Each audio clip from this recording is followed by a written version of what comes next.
jina la Bwana wetu Yesu Kristo, amina. Ndugu wapendwa, karibuni tusikilize simulizi ya ushuhuda wa maisha ya Mtakatifu Teresia wa mtoto Yesu. Mtakatifu Teresia wa mtoto Yesu, anayejulikana kama wadogo la upendo, alizaliwa tarehe 2 Januari mwaka 1873 huko Alençon, Ufaransa.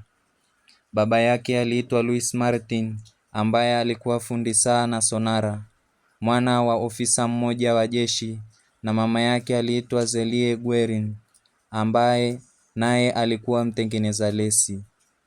Baba yake alitaka kuwa monaki na mama yake alitaka kuwa mtakatifu. Wote wawili walitaka kuishi maisha ya kutohusiana kimwili. Lakini padre mmoja aliwashauri maana ya ndoa na mpango wa Mungu wa ndoa. Katika familia yake walizaliwa wakiwa watoto 9. Watoto 4 walifariki dunia bado wakiwa wadogo, wavulana 2 na wasichana 2. Wasichana wote 5, Marie, Pauline, Leonie, Celine na Teresia, walikuwa watawa katika shirika la Wakarmeli. Teresia alikuwa mtoto wa mwisho na jina lake lilikuwa Francois Maria Teresa. Akiwa mtoto aliishi kwa furaha. Mama yake alifariki tarehe 28 mwezi wa 8 mwaka 1887, wakati Teresia akiwa na umri wa miaka 4.5. Alifariki kwa ugonjwa wa kansa ya ziwa.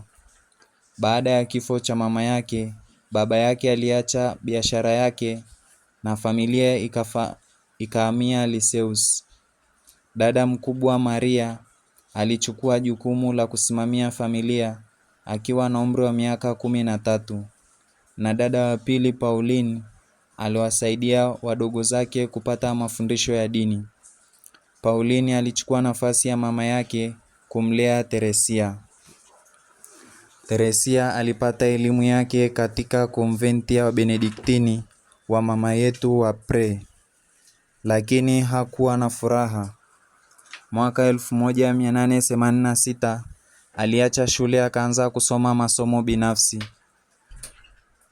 Baadaye mwaka 1882 Pauline aliamua kuingia katika maisha ya utawa pale Lisieux kwenye konventi ya Wakarmeli. Kitendo hicho kilimtia huzuni Teresia, akawa kama mgonjwa. Akiwa katika maisha ya wafu, alichaguliwa kuwa mkuu wa nyumba ya Wakarmeli wa Lisieux. Mwaka 1886 dada zake 2 waliondoka nyumbani kwenda kujiunga na maisha ya wafu.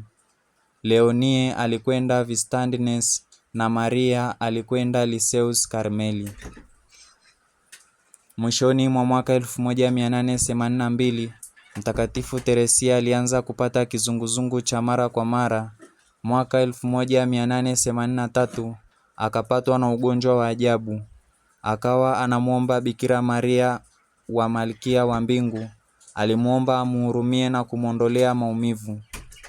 Siku ya sherehe ya Pentekoste mwaka 1883 aliponywa ugonjwa wake baada ya kuona sanamu ya Bikira Maria iliyokuwa chumbani mwake ikitabasamu. Baada ya hapo akarudi shule kuendelea na masomo. Alifundishwa na wamonaki wa Kibenediktini wa Lisieux, na baada ya maandalizi ya kina yaliyofikia kilele chake katika uzoefu wa wazi wa kuwa karibu sana na Kristo, akapata komunio ya kwanza tarehe 8 Mei mwaka 1884. Alipata sakramenti ya kipaimara tarehe 14 Juni mwaka huo huo wa 1884. Teresia naye akiwa na miaka 9 alitamani naye kujiunga katika maisha ya utawa. Baadaye hata dada yake Marie naye alijiunga na maisha ya utawa. Kitendo hicho kilizidisha hamu ya Teresia ya kutaka kuwa mtawa.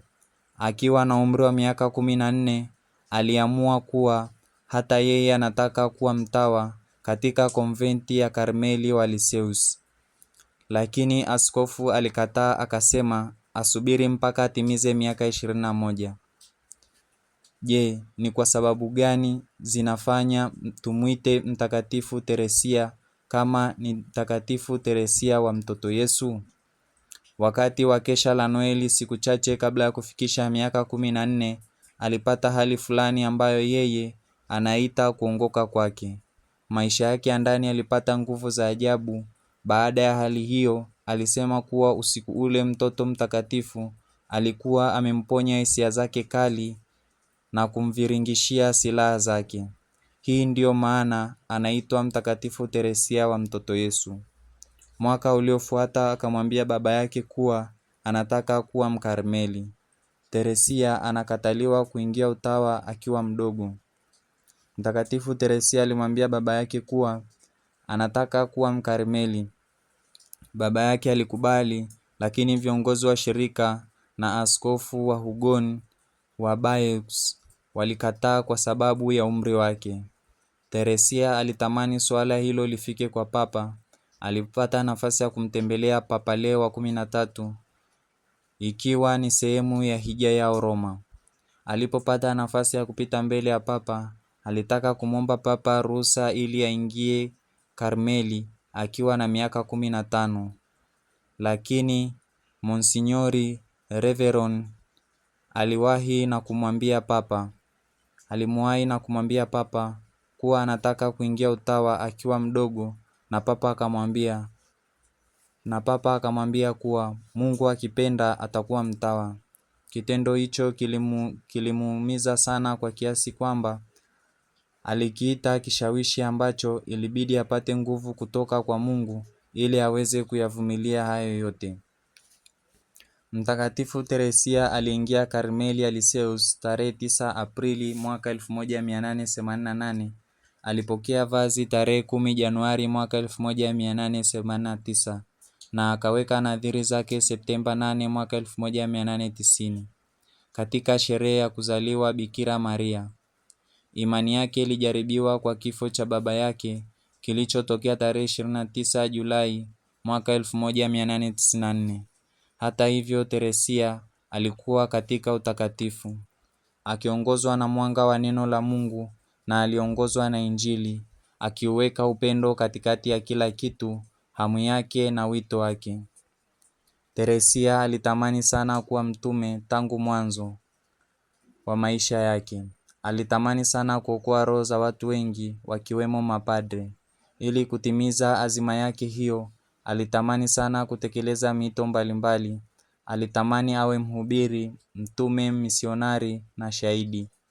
Hata hivyo, ilikuwa tu baada ya yeye kujitoa mwenyewe, akimiminiwa katika Mungu na alijikabidhi mwenyewe kwa huruma, upendo, ndipo alipogundua wito ambao Mungu alimuitia. Alisema hivi na nukuu: "Nimeelewa kwamba upendo hushikilia miito yote.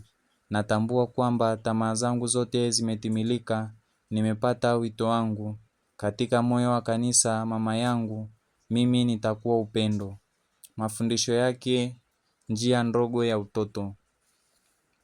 Mafundisho yake yanafahamika kama njia ndogo. Mwisho wa nukuu. Alijawa na upendo wa Mungu na akajitoa kabisa kwa upendo huo. Alijua jinsi ya kuweka katika vitendo kwa majirani zake katika njia ya kawaida kabisa. Hamu yake kubwa ilikuwa kumwona kila mtu akiangazwa na mwanga wa imani. Katika kutafuta jinsi ya kuitekeleza hiyo sauti, ndipo alipogundua kuwa wito wake ulikuwa awe upendo katika moyo wa kanisa. Ndipo hapo alipotembea katika njia ndogo ya watoto ya kujiachilia mikononi mwa Mungu. Ujumbe wake mbele ya Mungu, aliona neema ya Kristo katika maisha yake. Mtakatifu Teresia anawaita watu kuwa na ukarimu usio na ukomo na kuwakaribisha katika moyo wa kanisa, kuwa mitume na mashahidi wakereketwa wa upendo wa Kristo. Tumtukuze Bwana, tumshukuru Mungu.